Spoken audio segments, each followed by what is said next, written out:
everyone, and welcome to today's episode. I am very excited today because we're taking things in a little different direction than normal. We're going to be talking to Beth Bigler, who is a certified pet loss grief counselor, also a certified end of life animal companion doula, and a trained pet chaplain. She works with individuals and families before, during, and after the loss of their beloved animal companions. And she also works closely with animal care workers, veterinary professionals, and other pet industry brands on grief training and awareness. Welcome to the show today, Beth. It's great to be here, and thank you for helping to normalize and validate this kind of grief.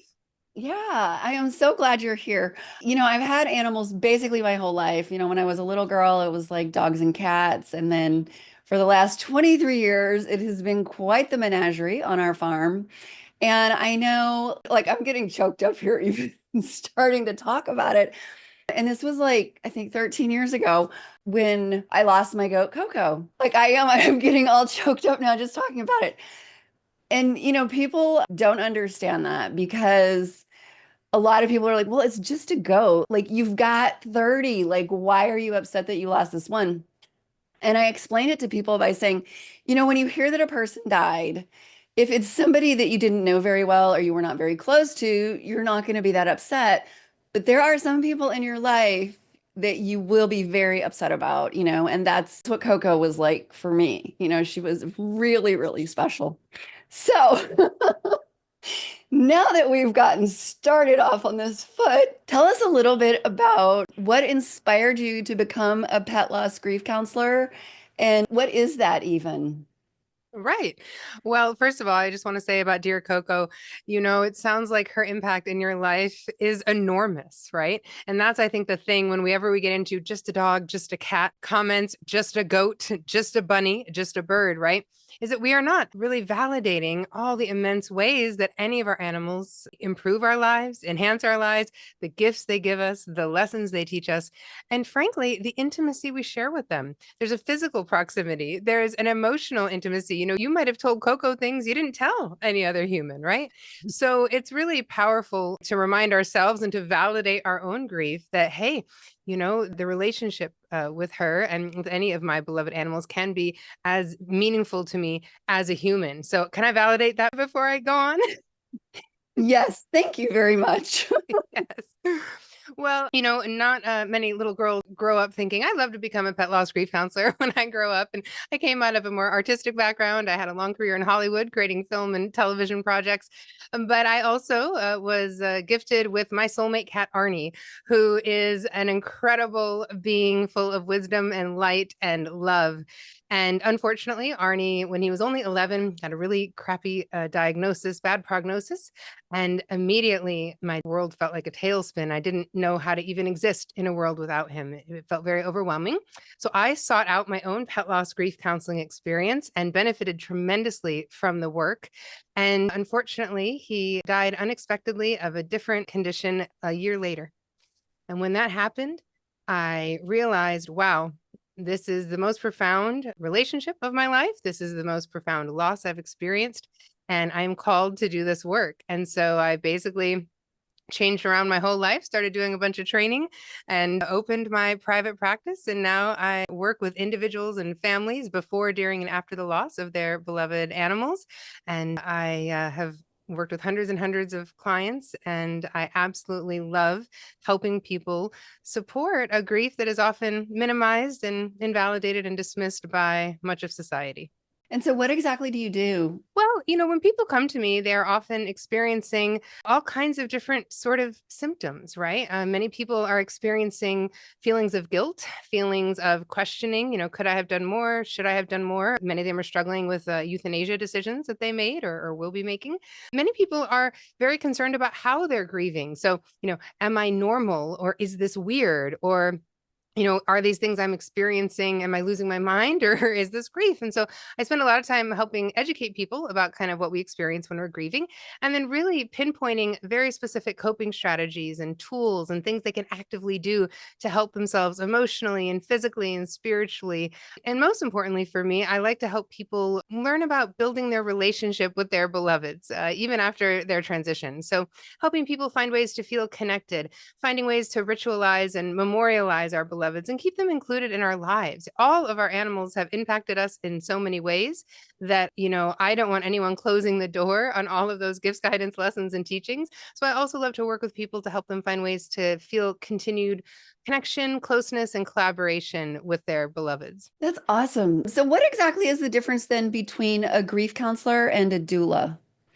Well, typically doulas on the end of life side, they are there to support anything about the end of life process, right? So in the grief counseling hat, a version of that, it's anticipatory grief counseling. So there I'm helping people kind of do three things. Number one, we're centering the animal in their experience. So we are centering, making sure the animal has a sense of normalcy and has a sense of having good days, even if things are challenging, and helping the guardian and their beloved feel connected at that time. Because sometimes when we're facing an end of life experience, we can kind of start disconnecting a little bit, even subconsciously. And then we're also working on any logistical or practical complexities, medical decisions or treatment ideas, and even the logistics around how we want their death to go if we're going to be planning a euthanasia, things like that. And then, of course, we're supporting the guardian. There's so many feelings that come up in the anticipatory side of grief: powerlessness, fear, dread, uncertainty. When will it happen? What will I do?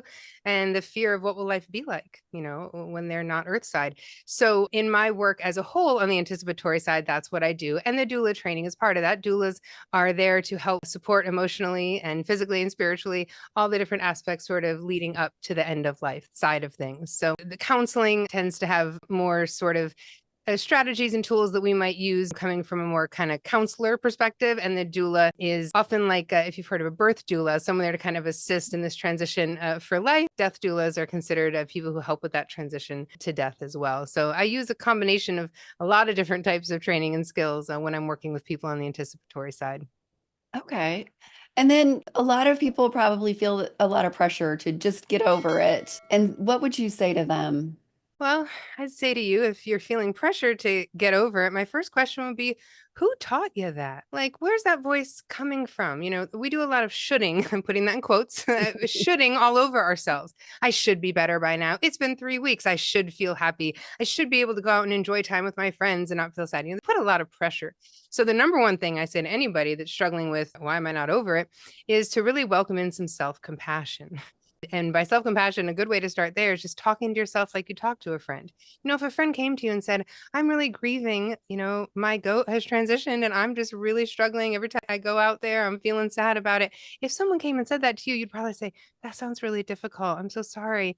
Would you like a hug? I'm here for you. That's what we say to people we love. And yet, somehow, when it's us, for many of us, we're like, well, you just got to stiff upper lip and get through it. And so we really want to start being kinder to ourselves, start treating ourselves the way that we would treat others, and just really sit in the deep knowledge that your grief is valid, your grief is profound, your grief is real, and there's no correct timeline for how long you will grieve and mourn. It's different for everybody. Also, we often compare ourselves to other people. Well, so and so, had a death in their family and they seem to be doing great. And listen, everybody grieves differently. Everybody has different grief expressions. And so we also want to be really mindful to not be comparing our experience to others, which is a kind of a natural thing that a lot of us end up doing when we're grieving in any situation. Yeah, exactly.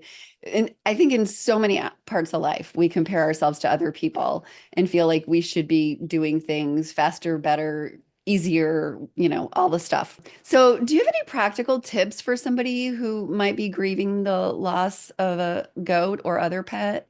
Well, of course. And I love the idea that we can take little things, little tips, little tiny adjustments to our day and really bring our self support. One of the biggest things we're going to say is, of course, feel your feelings, validate your feelings. We were just talking about that. Whatever you're feeling at any given day, try to make some room for it, try to make some space for it, and try to greet it without judgment. Allow your feelings to move through you and just acknowledge to yourself, it's okay that I'm feeling the things. And also, really tend to your physical care. A lot of people don't know how intensely physical a grief experience can be, and also on our brains. So you might notice you might feel kind of foggy in your brain, or you're making mistakes as spelling words. Well, that's because your brain's having a really hard time with this adjustment. So being extra kind to yourself, resting, nourishing, hydrating, those kind of basics. And then also, I'm a big fan of keeping your beloved included in your life. And that may look different for everybody, but not being afraid to say their name or to greet them. If you always were used to going out and greeting them in the morning and calling them by name, it's okay to go out and say their name again when you're out with your other goats, right? Including them in your day to day. Your brain and your body and your heart miss including them in their day to day. So continuing to include them in little ways. Everybody does that differently. Some people like to light a candle, at a certain time of the evening and just say a few loving words. I love writing. I love writing letters to our beloveds and from our beloveds. I love making lists of like the top 10 lessons you've learned from your beloved and putting it somewhere up where you can see.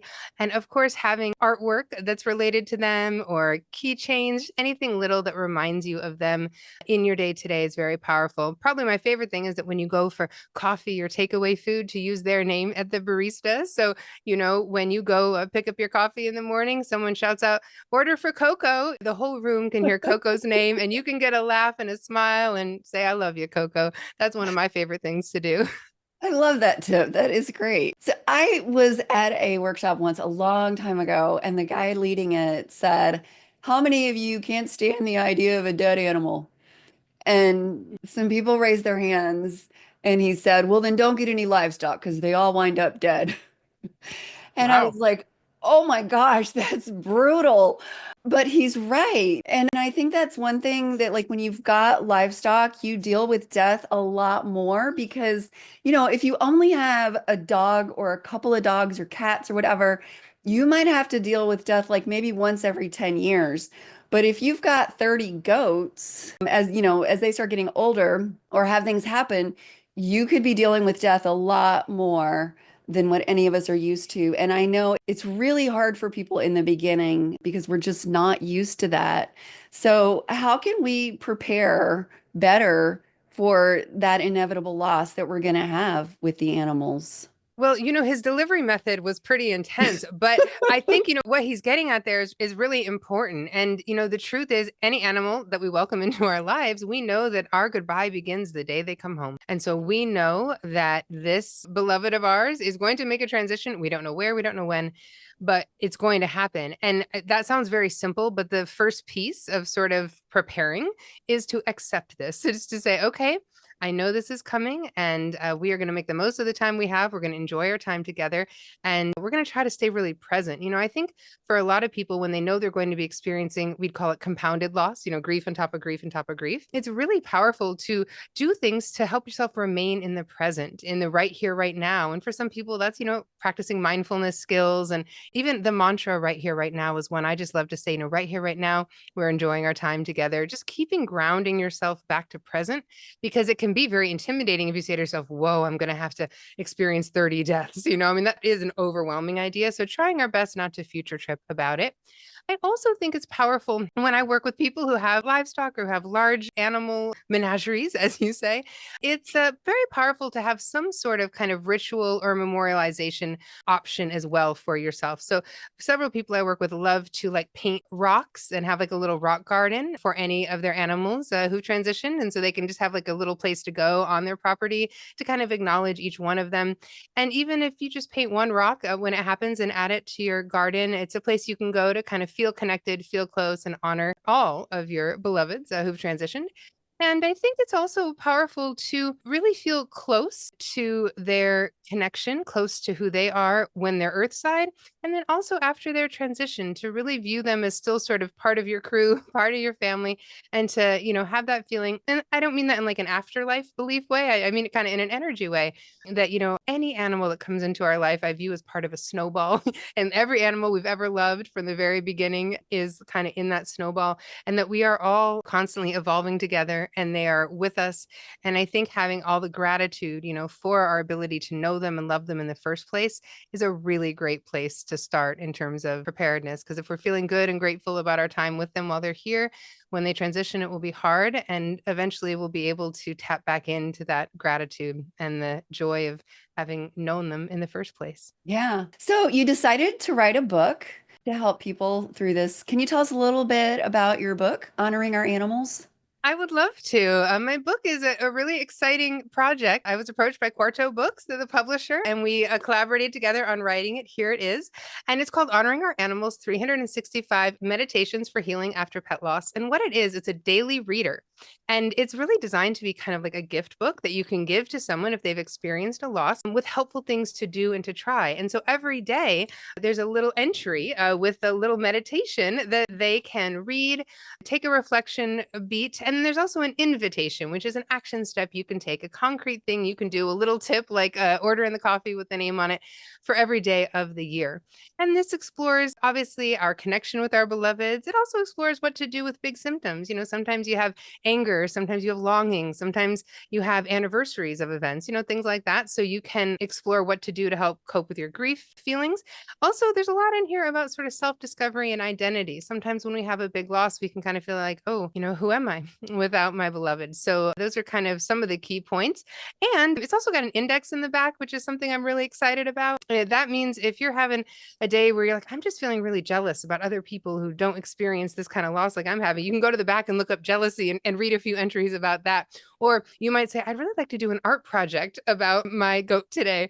You can go to the back and look at art and come up with some ideas for that as well. So there's just a lot of different ways to use the book, but it's very digestible. One of the problems with grief books is they read like textbooks sometimes, and it can be overwhelming when you're having a hard time. So I love that these are short, little digestible bites to kind of give you some inspiration and empowerment to help you get through your day. So the other thing about it, it doesn't matter how long your loss has been, if it's recent or if it's years ago, there's something here for everybody and inclusive to every type of animal and relationship. Yeah, one thing that surprised me, well, I was thinking like, oh, when I open the book, it's going to say, day one, you've just lost your beloved pet. And it doesn't. It's a calendar. So it starts with January 1 and goes through the year. Why did you decide to structure it like that? First of all, I really wanted to validate that this kind of grief is not like a 1 day experience or a 1 month experience. I think it's very powerful to say, hey, this is an entire year of support because, you're going to actually grieve forever. But here you have a whole year of support. I think it's very powerful just about how important this grief is to say that and to show that and say, we need a long time to support this. For me, what I notice in my clients, the seasons of the year are stirring in different ways for our grief. I don't know if you've noticed this, but for some people, like when fall comes, lots of things get stirred up about, the leaves coming off the trees and things sort of dying and going to that hibernation mode, right? So for some people, spring can feel kind of activating because everything's blooming and happy, but I feel sad. So I think it's really powerful to have something with you every single day through every single season. Also, for many people, they're looking for ritual. They're looking for like, how can I tend to and nurture my grief every day? And so by having a daily sort of check-in with yourself and honoring of your grief and your beloved, it gives you something to do that feels connective and supportive. So that's another reason I really like the structure. There's a lot of things I like about having something to go to every day to feel supported. All right. Were there any particular stories that inspired any of the exercises in the book? Well, most of these exercises in the book are not necessarily from clients I've worked with. They're mostly techniques that I have developed over the years of doing my work and finding what has resonated with people that I've worked with. And there's a range of things. I think one of the things just in our culture in general, because our culture is kind of grief illiterate, death illiterate, we don't know much about grieving and mourning. Many of us didn't talk about it much growing up in our families.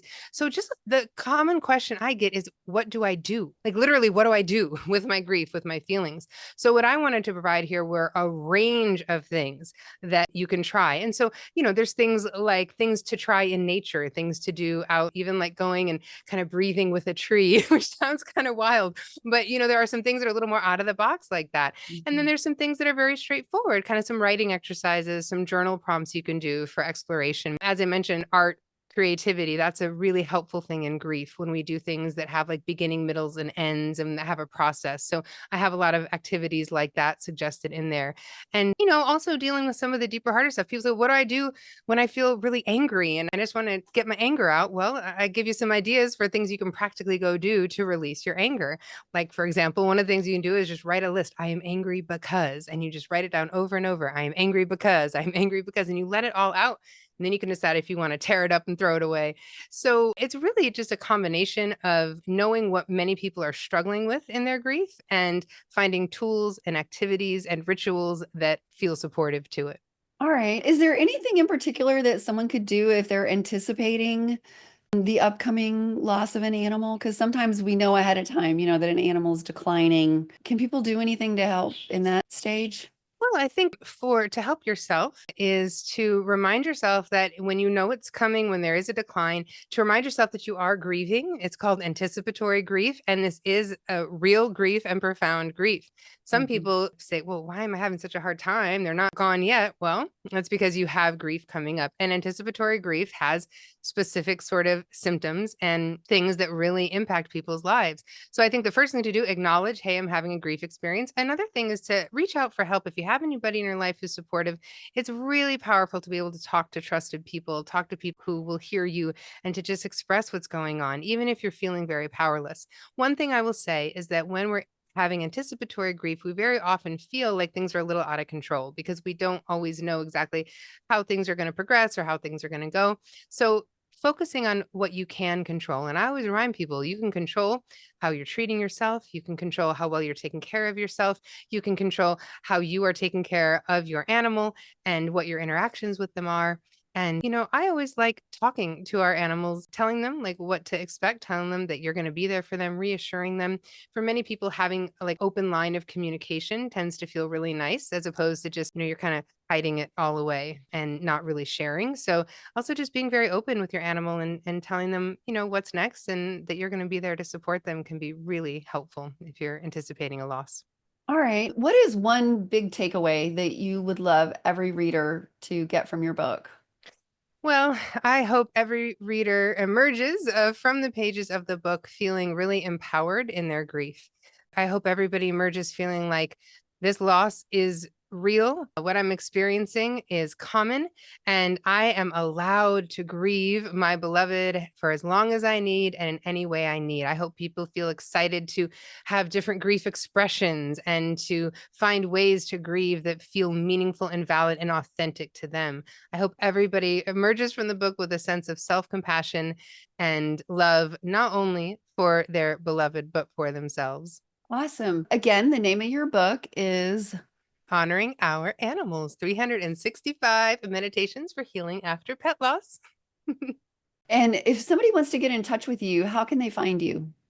Well, if you're a fan of Instagram, I have a great Instagram community happening. That's at Honoring Our Animals. I post twice a day content related to animal grief. And I also host monthly memorial services where you can submit the name of any of your beloveds and I will read their name during one of my live services.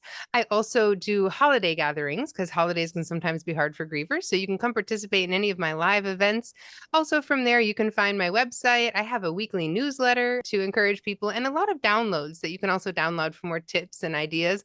So, Instagram is a great way to find me or my website, which is honoringouranimals.com. Awesome. I'm sure a lot of people found this really helpful and hopefully feel more normal now about grieving that very special goat or other animal that has been in their life. Thank Totally. you. You are so welcome. Thank you. And here's to Coco.